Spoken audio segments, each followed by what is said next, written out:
नमस्ते दोस्तों, कैसे हैं आप लोग। Welcome back to my channel. दोस्तों, रिटर्न फाइल करने की ड्यू डेट जो individual non audited tax SSC हैं उनकी डेट थी 31 जुलाई। वो बीत चुकी। अब आपको लगता है कि आपने रिटर्न में कुछ गलत चीजें फाइल कर दी, कोई चीजें हैं जो आपको क्लेम करनी चाहिए थी वो आपने नहीं क्लेम करी, या फिर कोई इनकम एक जीरो ज्यादा लग गई, या फिर किसी डिडक्शन में कुछ एरर है, तो आपको रिवाइज रिटर्न फाइल करना पड़ेगा। और अगर आपने 31 जुलाई तक नहीं फाइल किए रिटर्न, अगर आप इंडिविजुअल हैं, अगर आपके लिए एप्लीकेबल था 31 जुलाई एज ए ड्यू डेट, जो ऑडिटेड है उनके लिए तो अभी डेट बाकी है, तो उनका अभी मैं नहीं कह रहा। बाकी जो इंडिविजुअल नॉर्मल इंडिविजुअल हैं जिनका ड्यू डेट 31 जुलाई था, अगर आपने 31 जुलाई तक नहीं फाइल किया तो अब आप बिलेटेड रिटर्न फाइल करेंगे।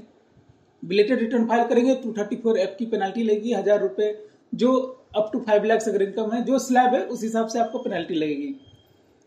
बट द क्वेश्चन इज कि अगर आप रिवाइज रिटर्न फाइल कर रहे हो, और आजकल आपको पता है कि फेसलेस असेसमेंट होती है, झटपट असेसमेंट उसको बोलते हैं।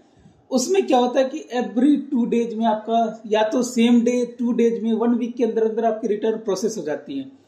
तब 3-4 क्वेश्चंस आते हैं। आज तो हम देखेंगे कि एक रिवाइज रिटर्न ऑनलाइन कैसे फाइल करेंगे, ऑफलाइन भी कर सकते हैं, बताऊंगा थोड़ा सा ऑफलाइन के बारे में। ऑनलाइन हम एक रिवाइज रिटर्न लाइव फाइल करके देखेंगे। दूसरा, मैं आपको ये बताता चलूंगा कि क्या आपकी रिटर्न अगर प्रोसेस हो गई है, रिफंड आ गया आपके अकाउंट में, या फिर आपकी डिमांड रेज हो चुकी है, क्या उस केस में आप रिवाइज रिटर्न फाइल कर सकते हैं। तो चलिए शुरू करते हैं। तो सबसे पहले क्या करना है, अगर मैं मान के चलता हूं कि आपने 31 जुलाई तक ऑलरेडी फाइल कर रखी है रिटर्न, तो आपको रिवाइज रिटर्न किस सेक्शन में होगा, अंडर 139(5). रिटर्न रिवाइज करने का डेट कब तक है, तो 31 दिसंबर 2023, 31 मार्च 2023 की रिटर्न के लिए, मतलब अगर असेसमेंट ईयर 23-24 लें, फाइनेंशियल ईयर 22-23, तो इसकी रिवाइज रिटर्न आप फाइल कर सकते हैं 31 दिसंबर 2023 तक। और बिलेटर रिटर्न भी 31 दिसंबर 2023 तक कर सकते हैं। आप कितनी बार रिवाइज रिटर्न कर सकते हैं, कितनी भी बार, आपकी मर्जी, इसमें कोई रिस्ट्रिक्शन नहीं है। बट अगर आप रिवाइज करते हैं तो स्क्रूटनी की चांसेस ज्यादा होती है, तो आप मल्टीपल टाइम्स रिवाइज नहीं करें। अगर आपकी टैक्स लायबिलिटी बहुत कम हो गई तो चांसेस है कि आपकी स्क्रूटनी आप पे आ सकती है। थोड़े बहुत में तो कोई प्रॉब्लम नहीं होनी चाहिए।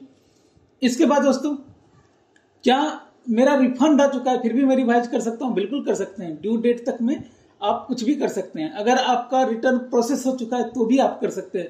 143(1) की नोटिस आ चुकी है, कोई डिमांड नहीं है, कोई रिफंड है तो वो आ चुकी है, या कोई डिमांड आई है तो वो भी आपने पे करनी है, तो भी आप कर सकते हैं। ये आप देख सकते हैं कि ये ऑलरेडी इनका रिटर्न बिल्कुल कंप्लीट हो चुका है, प्रोसेस हो चुका है।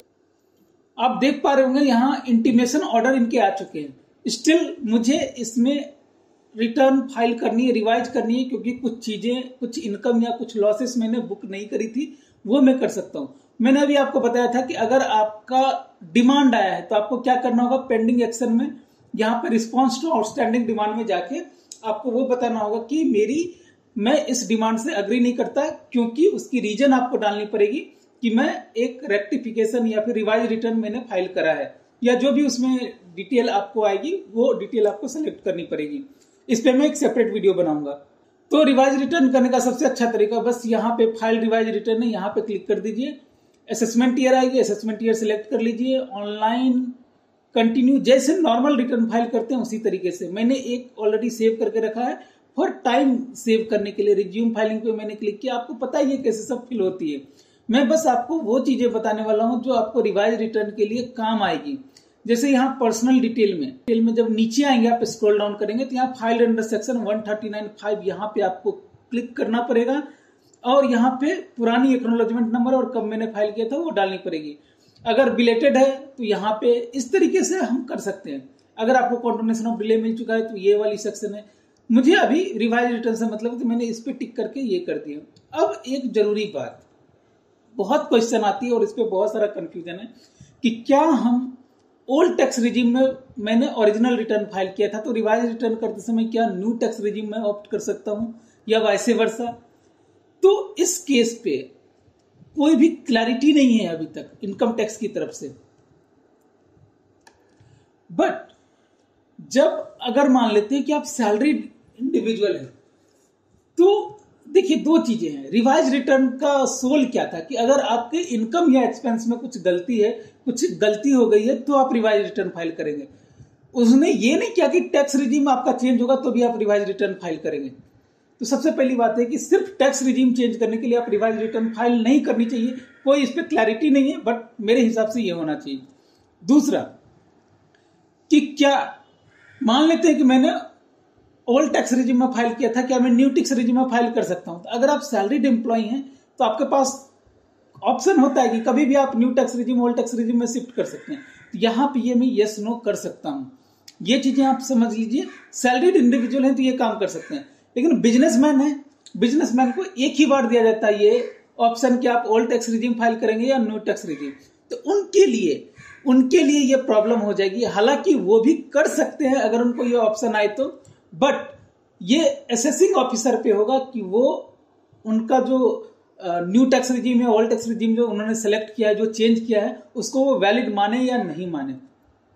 तीसरी, अगर बिलेटेड रिटर्न फाइल किया है उसके बाद अगर आप रिवाइज करना चाहते हैं तब आप इसे चेंज नहीं कर सकते। ये जिसमें आपने फाइल किया था उसमें ही आपको फाइल करना पड़ेगा। और चौथी चीज, आप कितनी भी बार अपना रिटर्न रिवाइज कर सकते हैं, इसमें कोई भी प्रॉब्लम नहीं है। ये मैं पहले ही बता चुका हूं। ये कुछ बेसिक चीजें थी जो क्वेरी बार बार आती थी, तो उसको लेके मैंने ये क्लैरिफिकेशन आपको दे दिया। इस पे इनकम टैक्स की आप कई सारी वेबसाइट पे पढ़ेंगे कि ये एक्सपर्ट ने ये बोला, वो एक्सपर्ट ने ये बोला, बट सिंपल सी चीज है। आपका रिवाइज रिटर्न का जो सोल पर्पस है वो है इनकम या एक्सपेंसेस की गलती को उजागर करना, ना कि आपकी टैक्स रिजीम चेंज करना। आप कर सकते हैं, जैसे सैलरीड एम्प्लॉय में यहाँ ऑप्शन दे रहा है, मैं यहाँ चेंज करना चाहूँ कर सकता हूँ, बट अगर मेरा कोई ज्यादा फर्क नहीं पड़ता तो ये चेंज नहीं करे तो ही अच्छा है। दोस्तों, इस केस में क्या गलती हमने करी थी कि जो लास्ट टाइम जो हमने फाइल करा था, ओरिजिनल जो फाइल करा था, तो एक जो इंटरेस्ट ऑन बोरोड कैपिटल मतलब हाउस प्रॉपर्टी में जो इंटरेस्ट है उसका आपको पता है कि डिडक्शन मिलता है, वो 1,25,000 का मैंने सैलरी इनकम से ही घटा के कर दिया था, जिसकी वजह से एआईएस में सैलरी मिसमैच आ रही थी। तो नाउ अब मैं इसे करेक्ट कर रहा हूँ, टोटल ग्रॉस सैलरी पूरी डाल रहा हूँ और यहाँ पे हाउस प्रॉपर्टी की इनकम मैंने यहाँ पे पूरी की पूरी डिटेल डाली है। ये डिटेल डालने के बाद जो करेक्ट करना है आपको इनकम या डिडक्शन में वो कर लीजिए। वो करने के बाद आपको सेव करना है, सेव कंफर्म जैसे करते हैं। उसके बाद जैसे आप सारे टैब को नॉर्मल विजिट करते हो वैसे विजिट करके फिर प्रोसीड करनी है।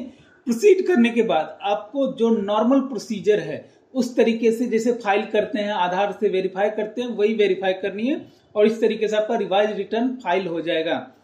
अब एक जो प्रॉब्लम आती है वो ये कि मैं ऑफलाइन इसे कैसे फाइल करूं। तो मैंने कभी आपको बताया होगा कि आप अपना डेटा जनरेट कर सकते हैं, प्रीफिल डेटा जनरेट कर सकते हैं। दोस्तों ये देखिए, ई फाइल पे जाने के बाद आपको इनकम टैक्स रिटर्न के जाने के बाद यहाँ पे डाउनलोड प्रीफिल डेटा है, यहाँ से आपको डाउनलोड कर लेना है। वो JSON फाइल एक जनरेट हो जाएगी। फिर आपको डाउनलोड में जाके आपको क्या करनी है, यहाँ पे देखिए डाउनलोड प्रीफिल डेटा पहले से तो यहाँ ये कर लिया। दूसरा, आपको ITR 1 की फॉर्म डाउनलोड करनी पड़ेगी। आप इनकम टैक्स की वेबसाइट से इसे कर सकते हैं। देखिए ये इनकम टैक्स की वेबसाइट पे मैं गया और यहाँ पे जाके मैं डाउनलोड्स में जाके यहाँ पे देखिए ये ITR 1 to ITR 4 है असेसमेंट ईयर की। तो मैं यहाँ ITR 1 अगर मैं रिवाइज करना चाहता हूँ, यहाँ ITR 1 में यहाँ से रिवाइज कर लूंगा, यूटिलिटी एक्सेल बेस्ड कर लूंगा और इसके बाद में आपको मैंने एक ITR 2 की वीडियो बताई थी किस तरीके से JSON की फाइल इंपोर्ट करते हैं और किस तरीके से ये फिल करते हैं। आपको अगर नहीं इंपोर्ट करनी है आप रॉ भर सकते हैं इसको, इसमें कोई दिक्कत नहीं है। इसको आपको डाउनलोड करके एक्सपोर्ट करके भरना पड़ेगा। तो वो काम आप करके JSON फाइल बना के आप अपलोड कर सकते हैं। मैं वो बताता हूँ कि अपलोड कहाँ से होगा, वो भी मैंने लास्ट टाइम आपको ITR 2 फाइल करते वक्त या ITR U फाइल करते वक्त मैंने बताया था, तो वो मैं फिर दोबारा नहीं बताने वाला। अब एक चीज जो सबसे इंपॉर्टेंट क्वेश्चन है, मान लेते हैं कि मेरी सैलरी इनकम थी प्लस कैपिटल गेन की इनकम थी। मैंने कैपिटल गेन की इनकम मुझे लगा कि ज्यादा कुछ होगा नहीं तो मैंने ITR 1 फाइल कर दी। अब मैं रिवाइज करना चाहता हूं, क्या मैं ITR 2 फाइल कर सकता हूं? क्योंकि मेरी सैलरी प्लस कैपिटल गेन है तो मेरी ITR 2 बनेगी फॉर्म की एलिजिबिलिटी। तो यस, ये मैं कर सकता हूं। ये आई होप कि मैंने रिवाइज रिटर्न के बारे में सारी जानकारी आपको दे दी। आप रिवाइज रिटर्न आपकी स्क्रूटनी 143(1) अगर हो चुकी है तब तो कर सकते हैं, लेकिन हाँ अगर 142 वाली अगर स्क्रूटनी चल रही है, वो ऑफकोर्स आपकी दिसंबर के बाद ही होती है जनरली, तो या सर्च या सीजर चल रहा है, उस केस में आप मेरे ख्याल से रिवाइज रिटर्न फाइल नहीं कर सकते, क्योंकि ये जनरली होगा आपका जो दिसंबर के बाद, जैसे मान लीजिए 22-23 फाइनेंशियल ईयर चल रही है तो असेसमेंट ईयर 23-24 हो गए, तो दिसंबर के बाद ही ये सारी चीजें होती है, तो ये काम आप कर सकते हैं। तो आई होप कि ये पूरी वीडियो आपको समझ में आई है।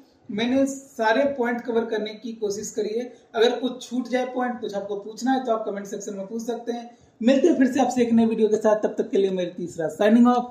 Thank you so much.